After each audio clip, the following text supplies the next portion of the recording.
Volcanism का मतलब होता है मूवमेंट ऑफ मैग्मा। मैग्मा मतलब मोल्टन रॉक। मूवमेंट हो रही है तो कहीं ना कहीं तो हो रही होगी, ठीक है। अब ये मूवमेंट कहाँ हो रही है मैग्मा की मूवमेंट जो होती है वो आप कहेंगे कि अर्थ के सरफेस पे हो रही है। जी हाँ, अर्थ के सरफेस पे मैग्मा की मूवमेंट होती है, लेकिन सिर्फ अर्थ के सरफेस पे मैग्मा की मूवमेंट को वल्केनिज्म नहीं कहते। जो सोर्स है मैग्मा का, जिसको कि mantle crust boundary, mantle core boundary भी बोलते हैं, मैंने बताया हुआ लास्ट क्लासेस में, इंटीरियर ऑफ अर्थ में अच्छे समझाया हुआ है। मेंटल कोर बाउंड्री में, मेंटल कोर बाउंड्री से अर्थ क्रस्ट तक लावा मैग्मा का आना, वो भी वल्केनिज्म ही कहलाएगा। तो मेंटल कोर बाउंड्री से अर्थ क्रस्ट तक लावा की वर्टिकल मूवमेंट प्लस अर्थ की सरफेस के आने के बाद फिर वो फैलता है, that is it's horizontal movement. Magma की हॉरिजॉन्टल मूवमेंट, उस मूवमेंट को हम वॉल्केनिज्म कहते हैं। और जब मूवमेंट होगी लावा आएगा, लावा ठंडा भी होगा कभी ना कभी, तो वो अर्थ के अंदर भी हो सकता है, क्रस्ट के नीचे भी, क्रस्ट के बाहर भी हो सकता है। कैसे होगा ये मैं भी समझाऊंगा।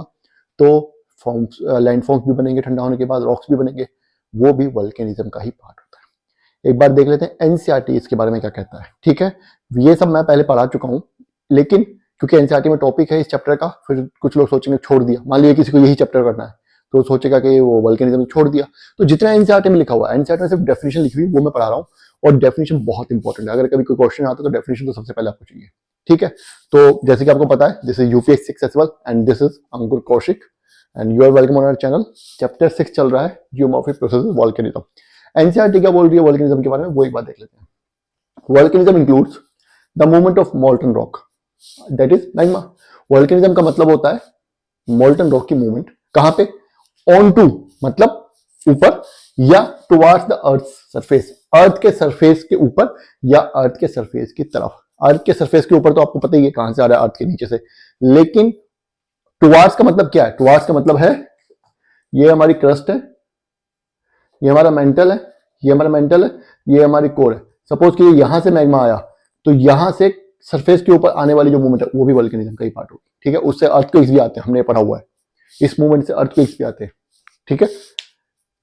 उसके अलावा and also formation many intrusive and extrusive volcanic forms. और जब वॉल्केनिज्म हो रहा है, मैग्मा निकल रहा है, तो वो ठंडा भी होगा, रॉक्स बनेंगे, तो इंट्रूसिव और एक्सट्रूसिव वॉल्केनिक फॉर्म्स बनती हैं, वो भी वॉल्केनिज्म का ही पार्ट है। इंट्रूसिव का मतलब सरफेस के नीचे, एक्सट्रूसिव का मतलब सरफेस के ऊपर जो बनेगी, ठीक है। ये यहां तक कवर हो चुका है हमारा।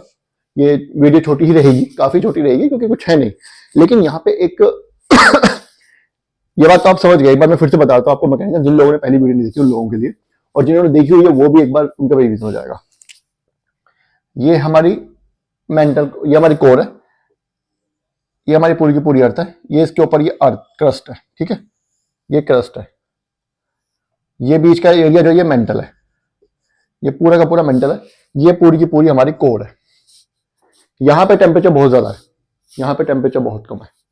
थर्मल ग्रेडियंट की वजह से हीट बाहर की तरफ ट्रांसफर होगी, ठीक है। जब हीट बाहर की तरफ ट्रांसफर होगी तो यहाँ का जो रॉक है, मान लीजिए ये, इस रॉक को गला देगी। सपोज कीजिए यहां से होनी स्टार्ट होती है, उसकी भी कई क्राइटेरिया है, हर जगह से नहीं हो सकती। पहली बात तो टेम्परेचर ग्रेडियंट उतना होना चाहिए, टेम्परेचर में डिफरेंस यहाँ और यहाँ में, कि हीट ट्रेवल करने लगे। दूसरा, यहाँ पे कुछ ऐसा मेटेरियल होना चाहिए जो मोल्ड, जिसको कि मेल्ट करना इजी हो। कोई ऐसा मेटेरियल है अगर यहाँ पे जो मेल्ट नहीं हो सकता इजीली, तो यहाँ पे भी नहीं होगा, ठीक है। तो ये धीरे धीरे मेल्ट होना स्टार्ट होगा, ऊपर तक मेल्ट होता रहेगा। हो गया, मेल्ट हो गया, लेकिन टेम्परेचर तो अभी भी ज्यादा है, हीट तो अभी भी ट्रांसफर हो रही है, तो ये ऊपर मूव करेगा। ऊपर मूव करने के बाद फिर ये इसे गलाना स्टार्ट करेगा, इस क्रस्ट को, ठीक है। इसको गलाना उतना आसान नहीं होता। अगर ये गला दिया तो ठीक है, बाहर निकल जाएगा, हॉरिजॉन्टल मूवमेंट होगी वॉल्केनिज्म। अगर नहीं गला पाया तो ये लावा, अगर इसमें हीट यहाँ पे खत्म हो गई है, उतनी डिफरेंस ज्यादा नहीं रहा अब, तो यही रुक जाएगा या इधर उधर फैल जाएगा। फैलने के भी अलग अलग तरीके होते हैं, अलग अलग तरीकों से फैल सकता है। उन तरीकों से फैलने के बाद क्या लैंडफॉर्म्स बनते हैं वो भी हम लास्ट क्लास में पढ़ चुके हैं वॉल्केनिक लैंडफॉर्म्स के बारे में। ये अंदर ही ठंडे हो जाएंगे, ये जब अंदर ठंडे हो जाएंगे इंक्लूडिंग दिस, अगर बाहर नहीं निकला है, इन केस ये बाहर नहीं निकला है तो ये सब अंदर ही ठंडा होगा, ये इंट्रूसिव लैंडफॉर्म बनेगा, ठीक है। इंट्रूसिव लैंडफॉर्म ये बनेगा। अगर ये ठंडा नहीं हो पाया और मैग्मा बाहर बन गया तो हॉरिजॉन्टल मूवमेंट होगी सरफेस के ऊपर, तो ये एक्सट्रूसिव लैंडफॉर्म्स बनाएगा। तो जब ये रॉक्स ठंडे होंगे, लावा ठंडा होगा, तो रॉक्स जो बनेंगे वो एक्सट्रूसिव उनको बोला जाएगा। इनका मिनरल कंपोजिशन सेम होता है लेकिन मिनरल्स का स्ट्रक्चर अलग होता है। क्यों?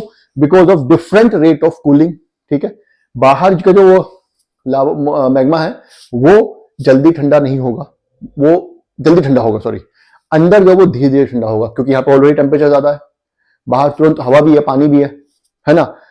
बाहर आने के बाद ऐसा भी हो सकता है क्रस्ट जहां पे आ रहा है ओशनिक क्रस्ट, यहाँ पानी है तो भी इसका स्ट्रक्चर चेंज हो जाएगा। मिनरल्स का कंपोजिशन वही रहेगा, अगर आयरन है तो आयरन ही रहेगा, लेकिन मिनरल का स्ट्रक्चर चेंज हो जाता है। तो उस स्ट्रक्चर के बेसिस पे अलग अलग लैंडफॉर्म्स, अलग अलग रॉक टाइप के रॉक्स बनते हैं। उसके बारे में हम जब जीएस पढ़ेंगे, अभी तो मैंने आपको थ्योरी समझा दी, तब मैं इनके एग्जांपल्स भी दूंगा। क्यों अभी देने का फायदा नहीं है, आपसे एनसीईआरटी पढ़िए, क्योंकि बहुत से लोग ऐसे हैं जो सिर्फ एनसीईआरटी ही पढ़ रहे हैं, उनको जीएस से मतलब नहीं है। तो जब जीएस पढ़ाएंगे तो एनसीईआरटी तो उसमें कवर हो ही जाएगी, बाकी जो आधी चीजें वो भी दिखेंगे। 6, 7, 8 की ऑल एनसीईआरटी उसमें भी ये सब चीजें दी हुई, एग्जांपल्स दिए हुए, जीसी लोगों में भी एग्जांपल्स दिए हुए, वो सब हम धीरे धीरे पढ़ेंगे सारा, टेंशन लेने वाली बात नहीं है। अब यहाँ पे एक बहुत इंपॉर्टेंट क्वेश्चन आता है, क्या आता है कि मैग्मा, सर आपने मैग्मा तो बता दिया, मोल्टन रॉक, अभी लावा क्या चीज है ना, लावा क्या चीज है। तो यहाँ पे क्वेश्चन आता है लावा वर्सेस मैग्मा, इन दोनों में डिफरेंस क्या है? कुछ डिफरेंस नहीं है। अगर अर्थ के क्रस्ट के नीचे है मोल्टन रॉक तो उसको मैग्मा बोलेंगे, अर्थ के क्रस्ट के ऊपर आ चुका है तो उसको लावा बोलेंगे, बस ये ही डिफरेंस है और कोई डिफरेंस नहीं है। ठीक है, अगर ये बाहर आ गया है, लावा जो होगा वो एक्सट्रूसिव रॉक्स बनाएगा, एक्सट्रूसिव लैंडफॉर्म्स बनाएगा, वोल्केनिक लैंडफॉर्म्स, मैग्मा से इंट्रूसिव वोल्केनिक लैंडफॉर्म्स बनेंगे।